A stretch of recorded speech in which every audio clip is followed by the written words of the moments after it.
Então, primeiramente, boa noite a todos. É uma honra, boa noite a todos e a todas, né? Agradeço aqui mais uma vez a honra de estar aqui falando com vocês, nossos amigos do Caritas, comungando nossos pensamentos e no esclarecimento dos ensinamentos do Mestre Jesus.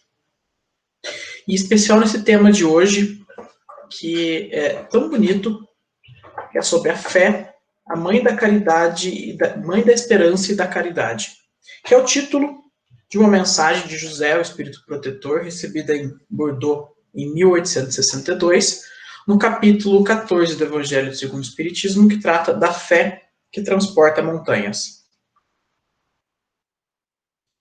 E buscando sinônimos da palavra fé, para entender melhor um pouco do conceito, temos alguns dos sinônimos como confiança, certeza, crença e segurança. E como estamos aqui especificamente falando da fé em Deus, será que nós confiamos plenamente em Deus?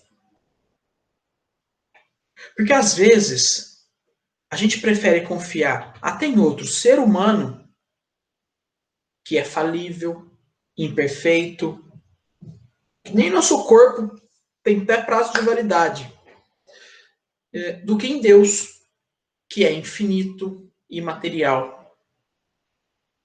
Mas será que essa confiança em Deus significa que a gente pode tudo?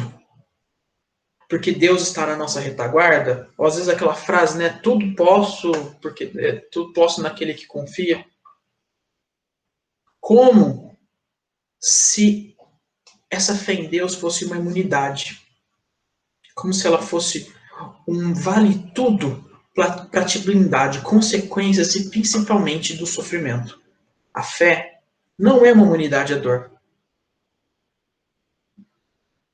A gente tem aqui o exemplo da nossa belíssima prece de Caritas que o Luiz falou no começo, que dá o nome à nossa casa Caritas, como uma súplica ao nosso Pai para que dai forças àqueles que passam por provação. E que em nenhum momento clama por isenção de sofrimento, mas sim esperança para aqueles que sofrem. É por isso que a fé é mãe da esperança, pois é a confiança plena em Deus que nos dá força de que todas as lágrimas secarão e todas as dores se acalmarão. Deus confia plenamente em nós. Afinal, nós fomos criados por Ele, à sua imagem e semelhança. Às vezes, o livre-arbítrio nos leva a caminhos estranhos, tortuosos, mas Deus tem a esperança infinita de que podemos até não seguir uma linha reta, mas nós vamos sempre em frente. Então, o mínimo que nós devemos fazer é retribuir essa confiança, essa fé, sendo cúmplices de Deus em perfeita comunhão. E é muito interessante essa palavra comunhão. Às vezes nós falamos aqui que nós precisamos estar em comunhão de Deus, mas quando eu lembro de comunhão, quando você pensa em comunhão, a gente pensa numa relação plena de parceria. Aquela relação que a gente tem às vezes com uma pessoa muito querida, um irmão, um amigo, que basta uma troca de olhares que a pessoa já entende o que você está falando. Hoje não precisa nem dizer, eu já sei o que é. Sabe? Quando você troca o olhar com a pessoa já entendeu tudo. Isso é uma relação plena de confiança. Isso é uma comunhão plena com Deus. Por isso que nós precisamos ter cúmplices de Deus, porque a fé ela é uma via de mão dupla. Ou seja, nós temos, já que Deus confia plenamente em nós, o que nós podemos fazer, no mínimo, é confiar em Deus. E ter essa relação de cumplicidade é lembrar que Deus é nosso Pai. É Pai de todos. Não é só meu. Então, eu não posso ter uma exclusividade com Ele. Por isso, nossos pedidos têm que ser ponderados, a ponto de a gente não querer fazer um pedido que faça mal ao outro. Afinal, Deus não vai atender um pedido desse. Inclusive, por ser uma via de mão dupla, é que o Pai Nosso diz: perdoai as nossas ofensas, assim como nós perdoamos a quem nos tem ofendido. Poxa, André, mas aí começa a complicar, né? Porque dá muito trabalho. Não basta só pedir. Não basta só ir lá orar e pedir. Já não é suficiente. Olha, é um grande passo. É um grande passo porque pedir já é um ato de humildade. Porque nós precisamos, o primeiro passo de humildade é aceitar que nós não somos autossuficientes para resolver os problemas. Então já é perder o orgulho. Pedir, então, já é o primeiro passo. Mas pedir a gente é craque. A gente sabe pedir. Às vezes não tão desacostumados desse orgulho, não tão tirado, né, desvestidos de todas as armaduras, eu falei isso na aula, na aula de terça-feira passada. Tem uma música muito bonita que é do Gilberto Gil que fala: se eu quiser falar com Deus, ele fala, eu tenho que desafrouxar os nós, os sapatos, as gravatas, sair dos castelos, dos palácios suntuosos. Eu tenho que tirar tudo isso, esse orgulho, porque a relação com Deus tem que ser direta, tem que ser olho no olho. Não posso encarar Deus como uma coisa de longe, distante. E não é porque nós não conseguimos ter a compreensão plena do que é Deus que nós não podemos confiar nele. Então, ao orar, ao ter essa relação de cumplicidade plena com Deus, nós não devemos apenas pedir. Porque pedir não é o bastante. A gente tem que ter paciência para poder esperar a resposta de Deus. E às vezes, até mesmo engolir um seco não. Afinal, a gente pede, mas a resposta pode muito bem ser um não. A gente que fica revoltado com Deus, mas eu pedi tanto. Será que o que eu pedi então não foi suficiente? Ou será que eu não sou merecedor daquilo que eu tanto pedi, com tanto fervor, com tanta fé? Será que então a minha fé não foi suficiente? Ou será que a sabedoria divina é tão maior que entende que aquilo não era pra gente naquele momento? Quantas vezes a gente muda de opinião? Vocês já pararam para pensar no passado? Falou, nossa, o que eu queria 10 anos atrás, às vezes de projeto de vida, de desejo, olha, eu queria uma calça verde-limão, na época lá que tinha aquela banda Restart. Era moda. Ai, não consegui ter dinheiro para comprar aquela calça. Graças a Deus, né?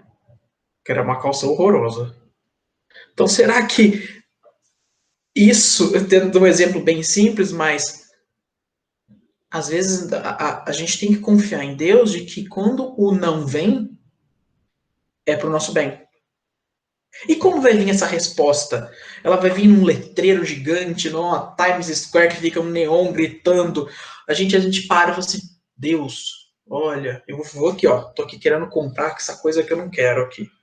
Me dá um aviso para aqui para eu não comprar isso. Olha, se for para não fazer isso, me cai um raio na minha cabeça agora.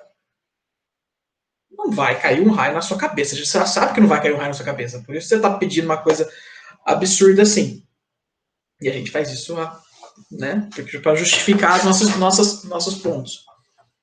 Não vai vir. Porque, assim como numa música que eu aprendi na evangelização quando eu era pequeno, lá no século passado, Deus nos fala em segredo e é preciso estar atento. A voz dele é mais suave do que um leve pensamento. Então a gente tem que estar atento. A gente tem que ter paciência para esperar a resposta. A gente tem que ser humilde para aceitar o não, e a gente tem que prestar atenção, porque a sutileza da resposta de Deus está a todo momento. Deus responde, a gente às vezes não percebeu. Aquele pensamento, a gente está andando, de repente, puxa, eu não vou fazer mais isso. Ou, nossa, aconteceu isso e olha, ainda bem que aconteceu isso para eu não fazer aquilo. Às vezes é a ação de Deus agindo naquele sentido. Às vezes a gente precisa de um chacoalhão, assim, às vezes é tão gritante que Deus vai mandar um aviso claro, assim, mas geralmente a voz dele é suave como um leve pensamento, como um vento, como essa plantinha aqui, esse dente de leão, que quando a gente sopra, ela voa. É tão leve que voa com o vento, mas que espalha a semente dessa flor para todo lado.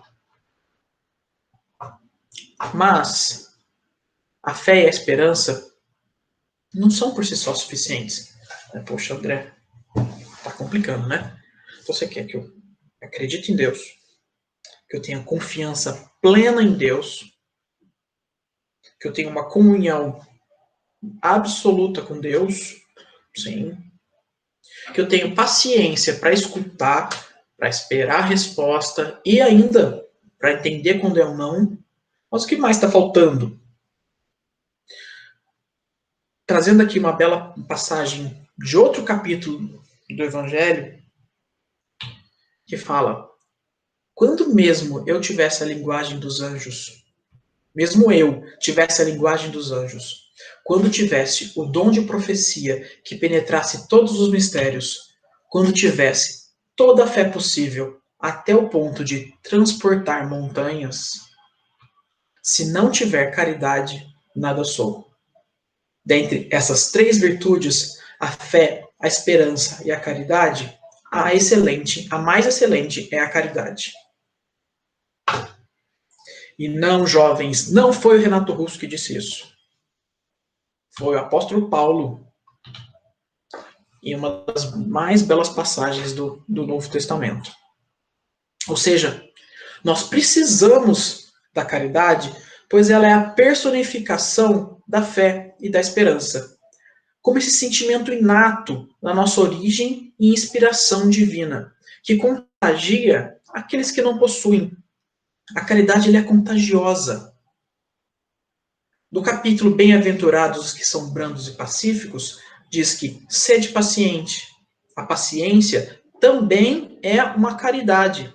E deveis praticar a lei da caridade ensinada pelo Cristo, enviado de Deus. Mas por quê?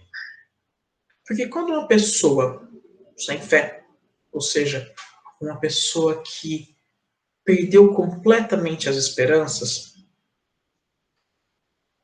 e isso acontece muitas vezes, nós perdemos a confiança. O questionamento lá no começo de que nós realmente confiamos em Deus, confiamos plenamente, significa que 100% do nosso tempo nós confiamos em Deus. E a gente não acontece isso. Por quê? Porque somos imperfeitos. Somos num estágio de evolução. E por isso, às vezes, acabamos questionando os desígnios de Deus por não confiar plenamente.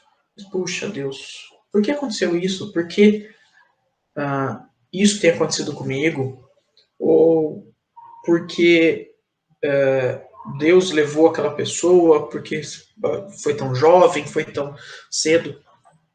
É inevitável pensarmos nisso numa hora dessa. E faz parte da nossa natureza humana.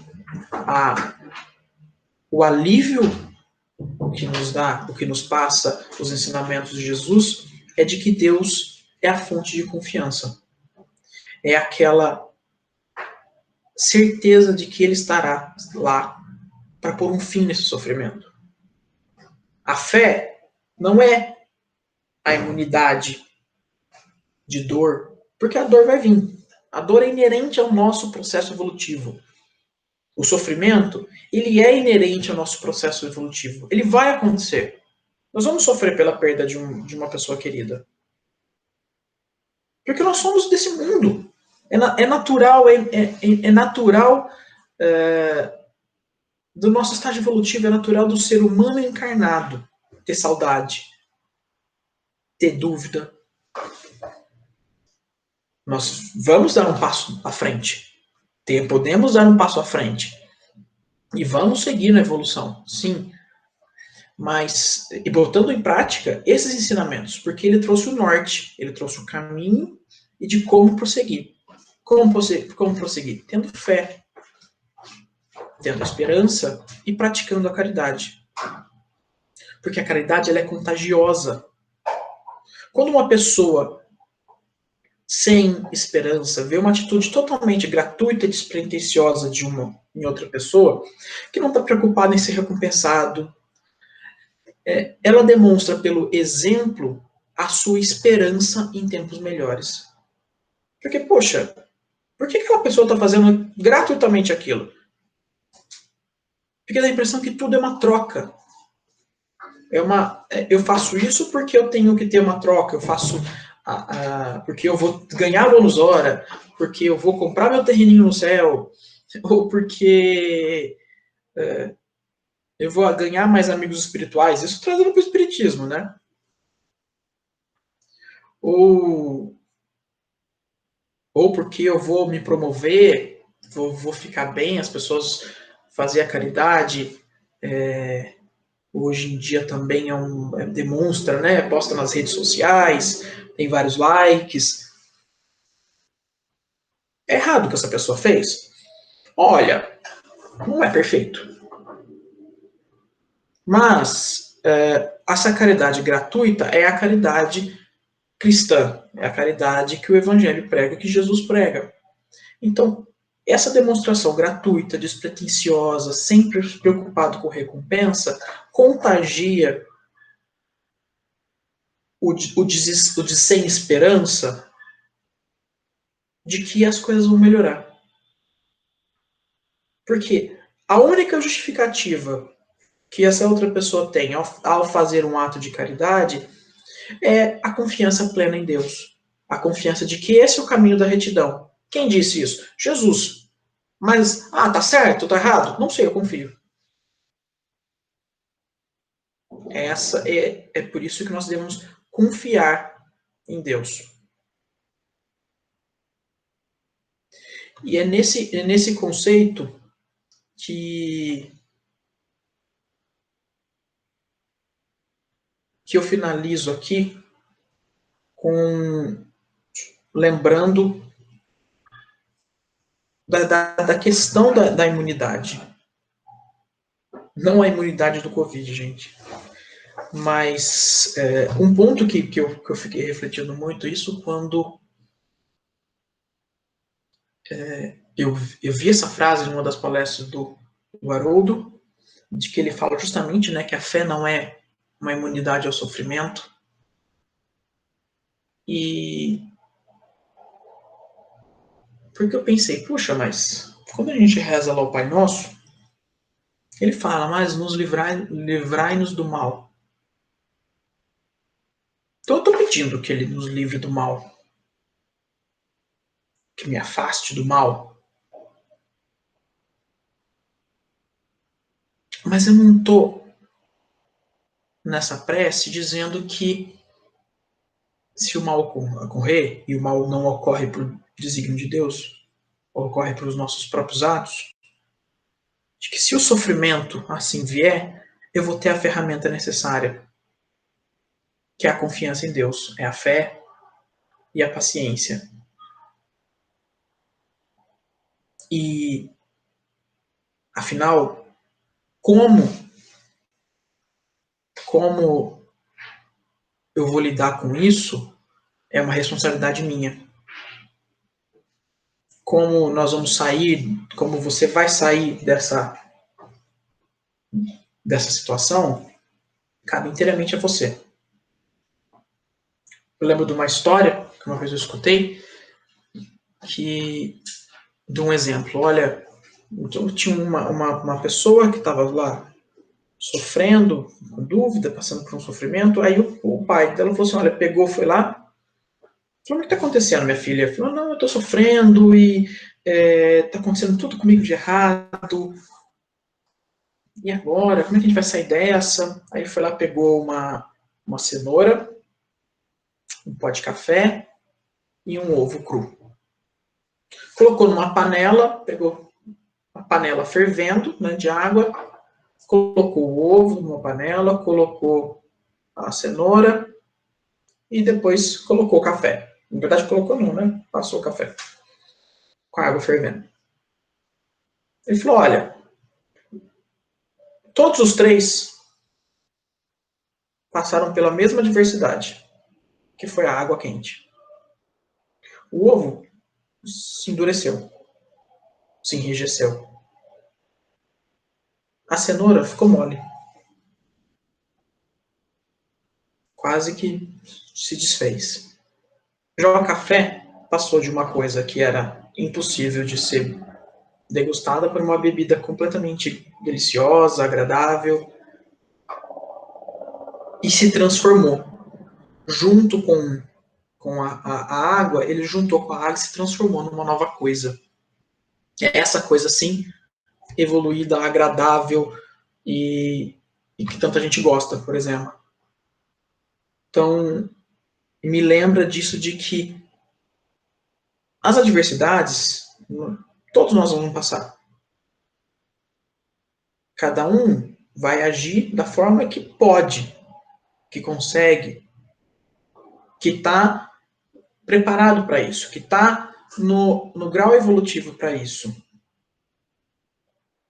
Mas a responsabilidade de saber agregar aquilo, de pegar essa diversidade e acrescentar, de passar, essa é a sua responsabilidade. O consolador é saber que nós podemos buscar isso em Deus, nas suas palavras, nas palavras do Evangelho. E nada mais esclarecedor para mim, nesse ponto, do que uma mensagem da nossa querida Meimei, que foi psicografada pelo Chico Xavier, que chama Confia Sempre. E aqui eu vou colocar um trecho dela não, vou colocar ela na voz do próprio Chico Xavier, que ele está ditando.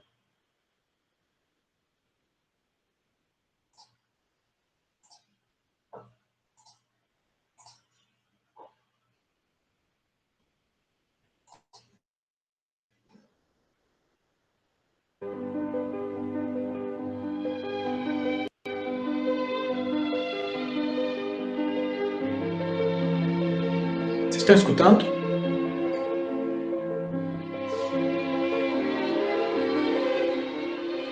Confia sempre. Não percas a tua fé entre as sombras do mundo.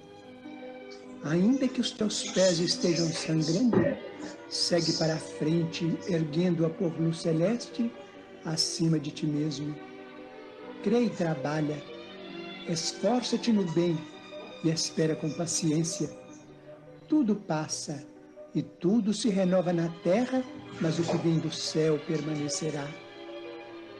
De todos os infelizes, os mais desditosos são os que perderam a confiança em Deus e em si mesmos, porque o maior infortúnio é sofrer a privação da fé e prosseguir vivendo. Eleva, pois, o teu olhar e caminha, luta e serve, aprende e adianta-te. Brilha a alvorada além da noite. Hoje é possível que a tempestade te amarfanhe o coração e te atormente o ideal, aguilhoando-te com a aflição ou ameaçando-te com a morte. Não te esqueças, porém, de que amanhã será outro dia.